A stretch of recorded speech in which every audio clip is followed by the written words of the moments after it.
Hi, good morning, ladies. It's Caroline here. I hope you're all having a wonderful day in other parts of the world, and a beautiful morning here in the U.S.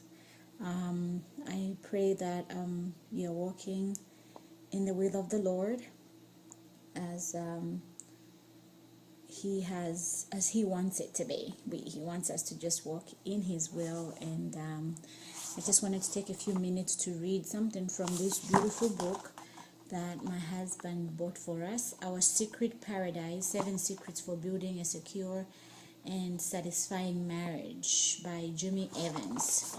And it really touched my heart. And as I had posted something, as I was welcoming actually the new members, I did write something in those regards, because we've had situations where people don't really agree with the fact that we have married people and unmarried people on this group. And I really feel so strongly that it's very important for our sisters who are not yet married to be prepared and know about marriage. Amen. Because sometimes we just know the surface, but it's a lot of things that are really involved in marriages just to have a successful marriage and not give up easily. The first time we face a tough situation, tough decision to make, husband acting up and wife acting up, so when we understand and when we have God in control, and when we have God as our rock, we have that great foundation. I think it really just helps us to understand that it's gonna pass, and it's part of our marriage, just as a bridge to get to the next level. So here is what I wanted to read. It's Remember Your Vows. Marriage is a complex and important relationship that encompasses every area of life. Yet, despite this fact, most couples get married with little or no preparation. They expect to succeed without ever having read a book on marriage or having attended a seminar, without ever having sought out any information at all. They give their marriage far less preparation than they would give any other life-changing event.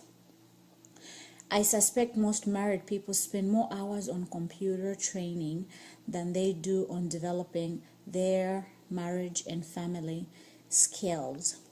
This is not to say that most people totally dismiss the possibility that their future spouses will have needs and issues that will need to be fixed or healed. We are coming from different worlds, different backgrounds, different everything. So once you start living with that person under one roof, then you really, really get to know who you married. So I believe that's what this is talking about, and issues that will need to be fixed or healed. Fixed or healed. Only God can bring that total healing, and only God can fix things. We always have to remember, we can never do it. It's so stressful when you try to take things in your own hands. Let go and let God. As long as you stay fervent in prayer, and as long as God works in you, yourself and myself, before I go to the Lord and start praying for God to fix my husband before he fixes me or heals me with my personal issues that I've brought into this marriage. Amen. But instead of preparing for their part in that healing process, they expect the magic of the wedding to fix whatever is wrong. Totally wrong, false. And that's a prescription for disappointment. So that's where I stand as far as having even those who are not married on this forum, just to get prepared, and the little that you can learn from this will be very happy with that. If the weddings that have attended over the last decade are indicators, then old-fashioned traditional vows have fallen out of favor.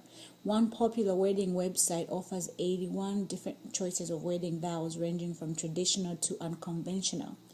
Can't find what you're looking for? Then follow one of the website's handy guides for creating your own. The demise of the traditional vows coincides rather tightly with the rise in the divorce rate in this country, America, everywhere, I believe. Coincidence? I don't think so. You see, the traditional wedding vows were plainly intended to put a couple, I beg your pardon, that was getting married in touch with harsh reality. For instance, do you remember that part in the vows in which the bride and groom promised to stick together through richer or poorer, for better, for worse, in sickness and in health? Right. There in the marriage vows, we have a reality session. That's the tough part of being in marriage. I'm telling you, rich, poor, for better, for worse. It's like, Lord, I made a vow, but this, I can't take it. It's too much. And I don't want to break that covenant that I made with you, but I can't stand it.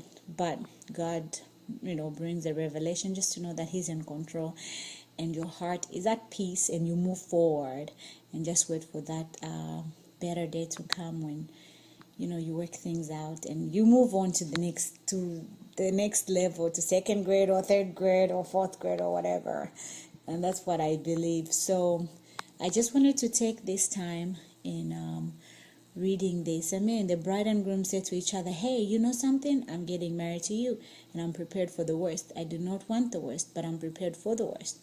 I do not want to go through being poor, but if poorer comes, I'm prepared for it.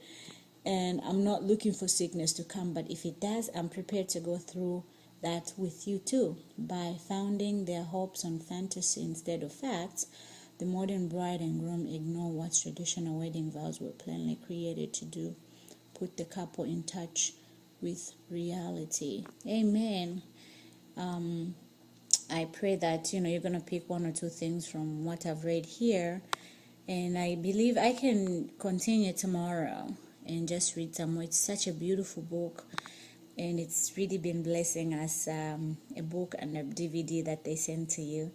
And Jimmy Evans and his wife Karen, they're always on TBN, talking about marriage and realities of marriage, because sometimes we're so up in the air expecting a fairy tale or whatever, but it's not like that.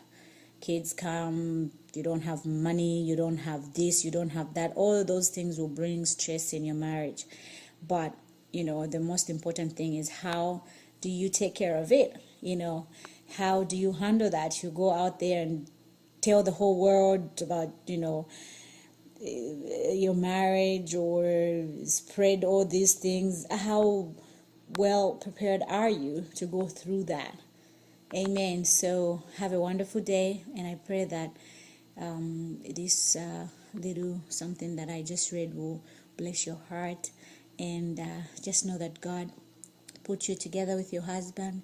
Know that He's in control, and He's there. Just run to Him. He will never fail you at all. For the singles, just know that that man is coming for you, and you better invite me to the wedding. Okay? Amen. I love you all. Have a wonderful day. Bye.